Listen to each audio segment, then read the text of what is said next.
location's so great. So talk a little bit about how this particular location has really, driven the growth of your brand. I think one of the cool things, besides looking for a great community environment, is we love the manufacturing aspect of brewing industry, and I think the brewing industry touts that a lot as a way that it's keeping American manufacturing alive. So when we came into this building was originally a Siemens mattress factory. It then was utilized by Coca-Cola and then by Phillips Seafood. And you've seen over the past 10, 15 years, Locust Point has gone from this very blue-collar manufacturing area to having luxury apartments on every corner. So as we're here, we were really thrilled to have an opportunity to come in and be one of the last manufacturing aspects of the company. And so first time we walked in the doors here, there actually weren't doors. There was a sprinkler room where we're standing now. Downstairs, there were puddles of water everywhere. I actually think the first time we came here, we couldn't even go downstairs because it was like a foot or 2 feet of water. So this space needed a lot of work. And Mark Saperstein, the landlord and developer behind McHenry Row, really saw vision and saw, I think, the community aspect of what a brewery could be.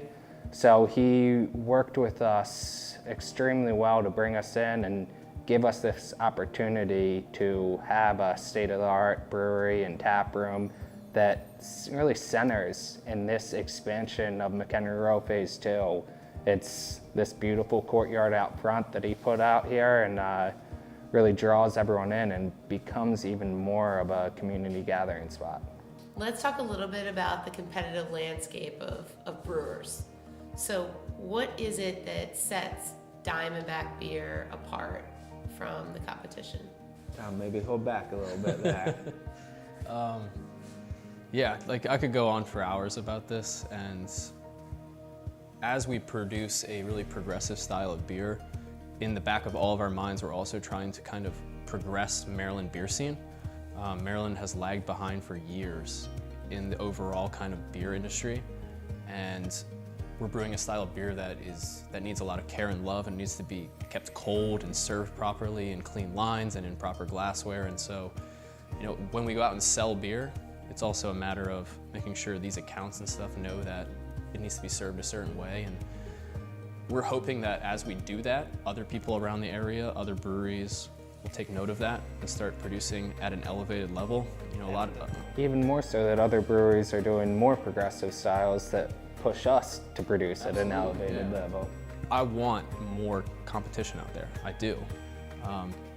There's definitely some breweries out there that are pushing us as brewers and business owners to get to that next level, but there's so many that aren't, and there's no reason that they're not, because this industry is blossoming and booming, and there's so much opportunity to kind of elevate your brand that I just don't understand why people aren't doing it. And that's when we came into this location, we completely changed the product that we were doing to do all unfiltered beers. And we really embraced this new style that had come into the industry. It's known as a New England style IPA or a Northeastern style IPA, depending on who you're talking with. And it embraces a yeast that leaves a nice haziness that really accentuates the late additions of hops to allow the aroma and the flavor of the hops to come through.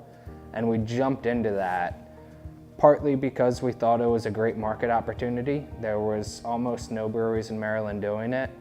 And more so though, because we thought it's a superior product.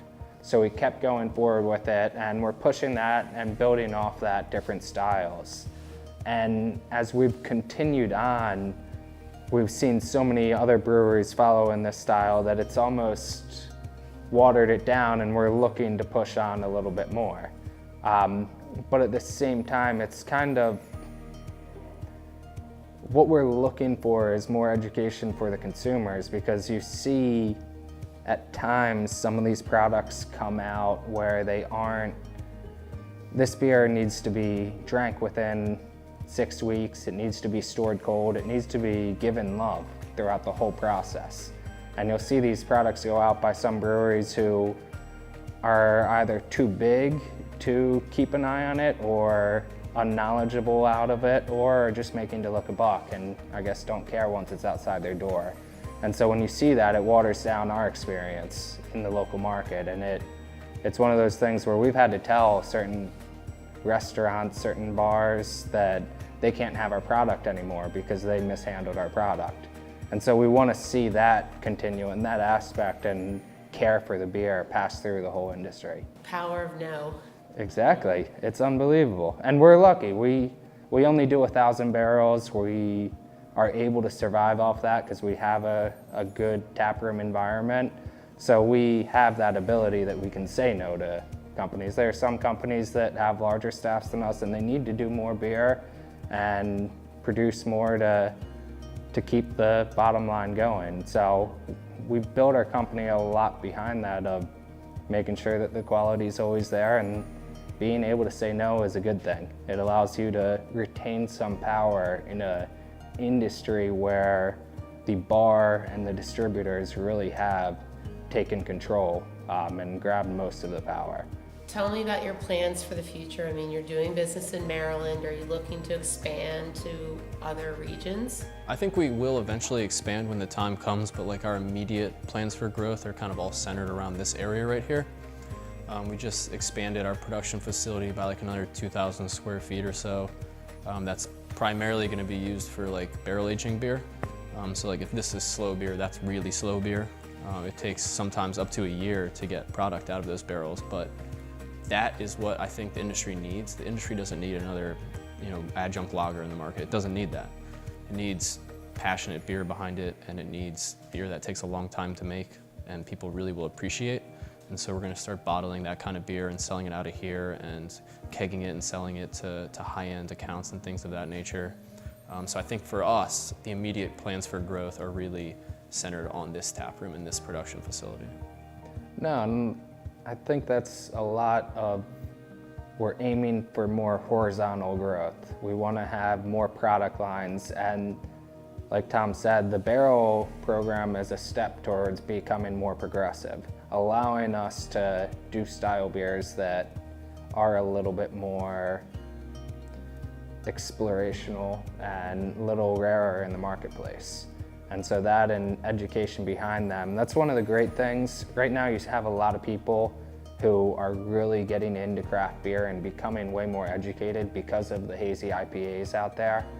It's something that they're getting addicted to, and we're really banking on those consumers continuing to evolve, because we got to the point where we're having our hazy IPAs, we're having so many people bring in beers here from other breweries, and it's just hazy IPA, hazy IPA, hazy IPA, and you get saturated with it.